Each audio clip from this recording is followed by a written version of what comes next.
Hi guys, I am Dr. Shambhu Yadav, a neuroscientist and a stress biologist from Harvard Medical School. If you are watching this right now, chances are you have felt something in past few weeks that most humans today feel. A kind of mental heaviness, a tightness behind the eyes, a buzzing in the chest. Maybe your thoughts are a little louder than usual. Or maybe your heart beats a little faster even when nothing is wrong with you. That's because stress is no longer an occasional visitor in our lives. It becomes a roommate. It has taken a long-term lease inside your mind, inside your physiology, and inside the habits you unconsciously practice every day. And yet, here is the truth that most people don't realize. Your brain is not a fixed, fragile organ that gets destroyed by stress. It is a plastic, adaptive, continuously rewiring system. Stress doesn't break the brain. What breaks the brain is remaining in stress without learning how to teach your neuronal circuits a different pattern. And that's exactly what today's conversation is about. Rewiring. Not in philosophical sense, not in motivational speaker sense, but in the literal biological sense. Reshaping synapses, strengthening dendrite branches, calming the amygdala's hypervigilance, boosting BDNF, restoring hippocampal flexibility, and re-establishing the communication line between the prefrontal cortex and threat detection circuit. Because your stress brain is not broken system, it is simply a system stuck in outdated prediction. The brain runs on predictions. Predictions about danger, predictions about energy levels, predictions about future, prediction about who you are. When stress becomes chronic, the brain begins predicting that the world is always danger. It begins predicting that you are not safe, and the most beautiful part is that prediction can be updated. Pathways can be overwritten, circuits can be reshaped. The neuroplasticity is not a motivational word, it is the fundamental truth of your nervous system. So today we are going to deep into 3 proven neuroplasticity principles. Principles that physically rewire the stressed brain. And I'm going to walk you through them like a long, honest, uninterrupted conversation. There is no timer, no rush, no checklist. Imagine we are sitting in a quiet room with a warm lamp on one side and that feeling of late night clarity setting in. I want this to feel like the kind of talk that stay in your mind not for hours but for weeks, for months. So let's begin with the simple idea that your brain is trying to protect you. Even when you feel overwhelmed, even when you feel mentally exhausted, even when you feel like your mind is working against you, the stressed brain is not misbehaving. It is overperforming its survival duties. The amygdala becomes hyper-responsive. Cortisol stays elevated longer than needed. Memory circuits in the hippocampus shrink. They are branching because constant alertness is prioritized over long-term learning. The prefrontal cortex loses top-down control.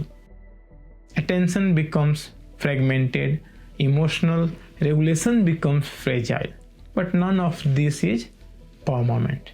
So let's start first with neuroplasticity stuff. It begins with the idea of synaptic load. Your brain is overwhelmed not because it is weak, but because you are asking it to solve too many problems at once while it is in a state designed only one short-term survival. When cortisol is high, your brain shifts away from learning mode into protection mode. The problem is that most modern stress is not tiger. It's a never-ending list of micro demands. Emails, deadlines, family pressure, social comparison, health worries, financial concern, internal expectation. These micro threats create micro neuronal changes. They shape your wiring slowly and silently until the baseline becomes hypervigilance. But my friend, here is the shift. You can teach your brain to exit protection mode and re-enter growth mode by using control neuronal constraints. The science behind this is profound. When you intentionally narrow your cognitive bandwidth, not through the distraction, but through deliberate single tasking, your prefrontal cortex regain control over the amygdala, which is fear center. Think about it. A stress scatters your mind. Plasticity focuses it. The more scatters you feel, the more your brain needs intentional narrowing. When you give your brain one small, controllable task and anchor your full attention to it, something remarkable happens.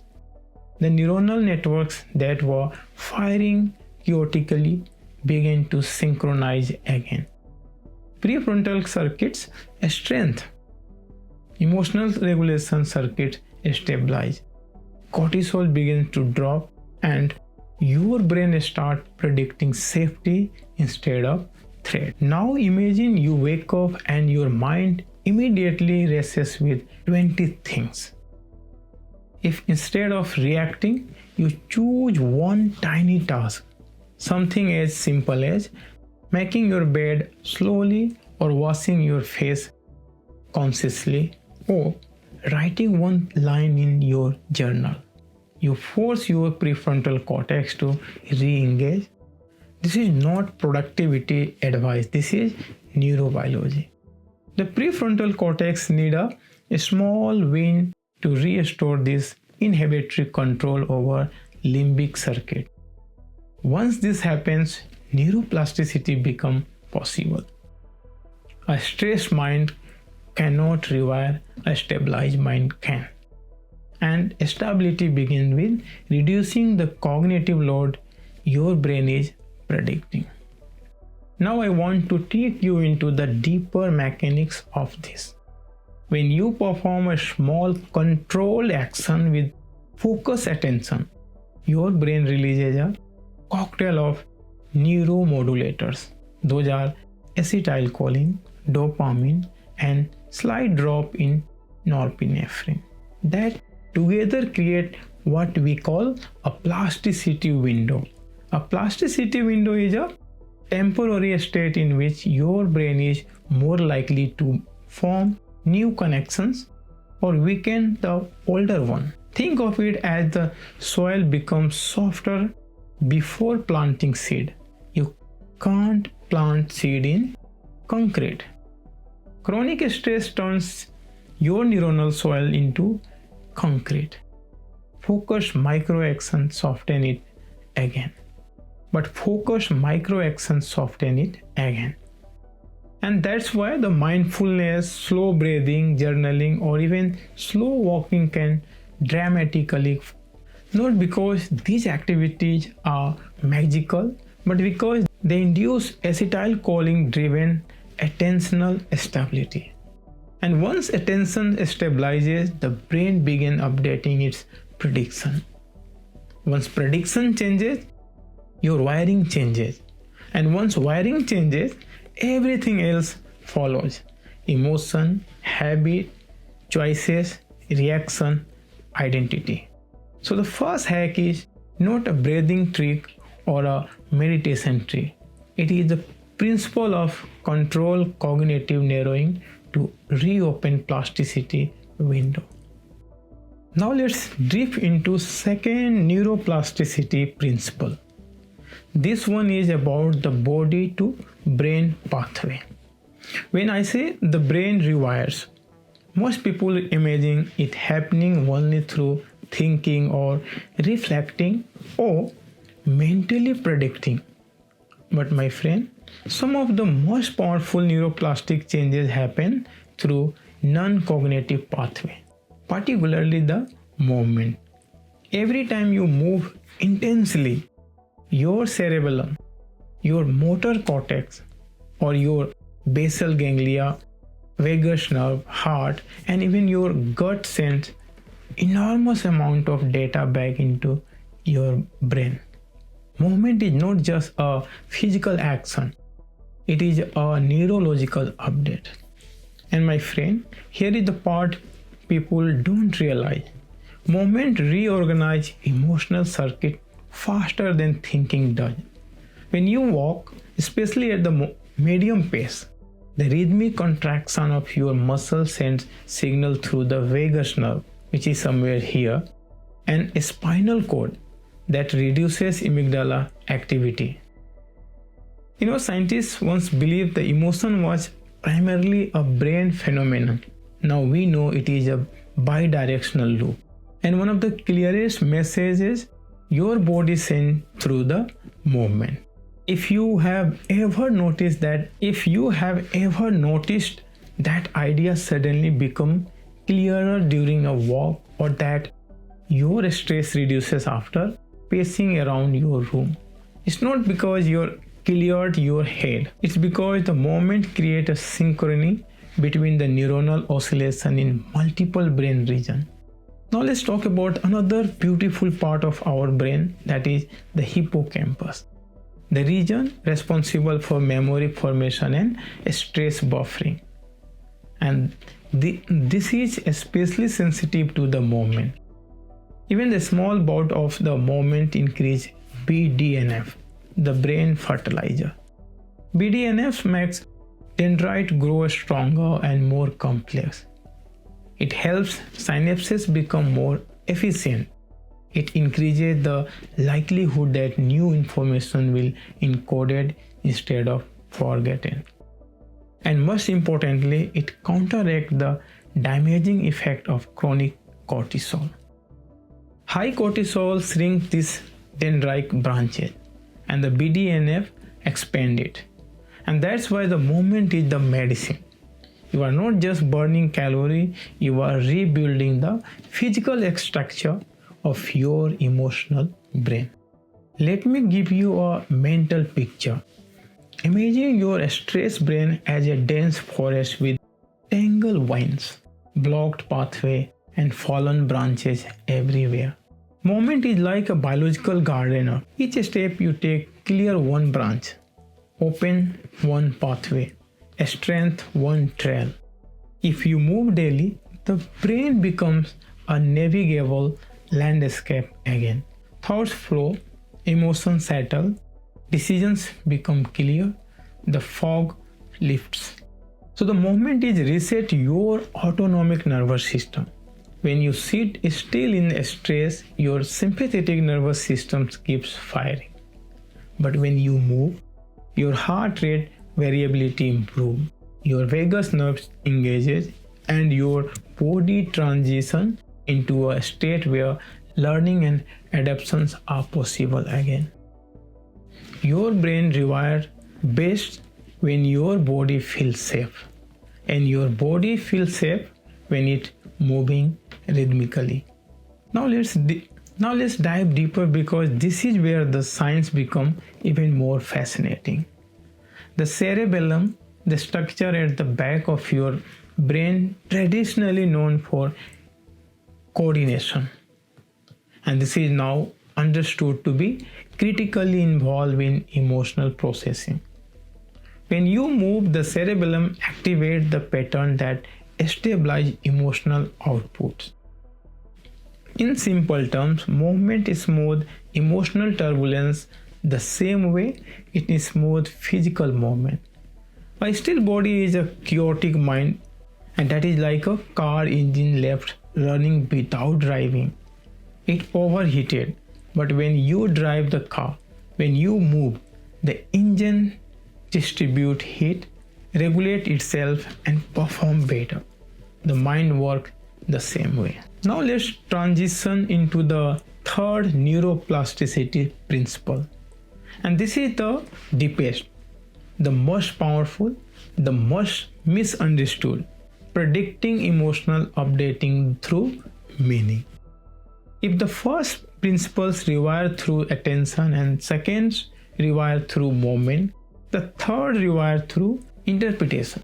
Not positive thinking, not affirmations, not forcing yourself to feel good, but updating the brain's prediction about what stress means. Your brain is a prediction machine that you know now. It predicts danger not based on reality but based on past experiences and internal narratives. Two people can experience the same event, a rejection, a deadline, a difficult conversation, and one feels completely overwhelmed while the other feels challenged but stable. The prediction isn't resilience or personality, the difference is prediction. Most of your emotional responses are not reactions. Your brain predicts how you should feel before the event completes. Chronic stress develops when your brain starts predicting threat even when there is none. So the third principle is about teaching your brain a new meaning for stress. Not by denying your emotions, but by updating the story your brain uses to interpret discomfort. And my friend, here is the hard truth. If you don't update your internal story, your brain will keep wiring itself according to World 1. If your brain learned 10 years ago that criticism means danger, it will wire your amygdala to react today even when you logically know it's not threat. If your brain learned in childhood that mistakes equal punishment, your adult brain will go into freeze the moment you feel uncertain. So the stress reactions are not the character flaws, they are all prediction trying to protect you. But prediction can be overwritten. You override prediction not by forcing yourself to feel differently, but by introducing new interpretations during moment of emotional activation. And that's where the door to neuroplasticity opens. The brain becomes flexible when emotions are elevated, and that's why emotionally meaningful experiences, good or bad, create a strongest wiring. When your heart rate rises, when your breathing changes, when your thoughts intensify, your brain is listening. It's waiting to decide how to rewrite the circuitry. And this is where meaning enters. If you experience stress and then tell yourself, something is wrong with me, I can't handle this, I am failing, your brain strains the threat circuit. But if you experience the same physiological stress and tell yourself, my body is mobilizing energy, I am being prepared for focus, this sensation is not danger, it's activation. Your brain rewires the stress response itself, the amygdala becomes less reactive. Prefrontal cortex stays online longer, cortisol spike shorter, recovery becomes faster, and this is not placebo, this is prediction recalibration.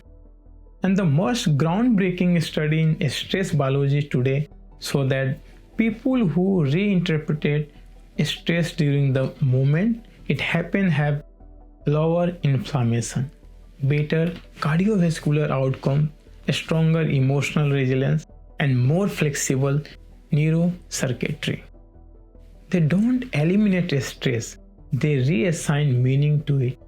And because meaning shapes prediction and prediction shapes wiring, they literally rewire the emotional circuits of the brain. Let me tell you something profound. You don't need to eliminate stress to heal your brain. You need to teach your brain that stress doesn't equal threat. Once that distinct sync into your neuronal architecture, your rewiring begins to shift. You stop living in chronic survival mode. Your amygdala stops scanning for danger. Your hippocampus begins forming memory again. And your prefrontal cortex regains the leadership role. Emotional storms become emotional wave, noticeable but navigable. So now let's bring these three principles together in a way that creates genuine transformation.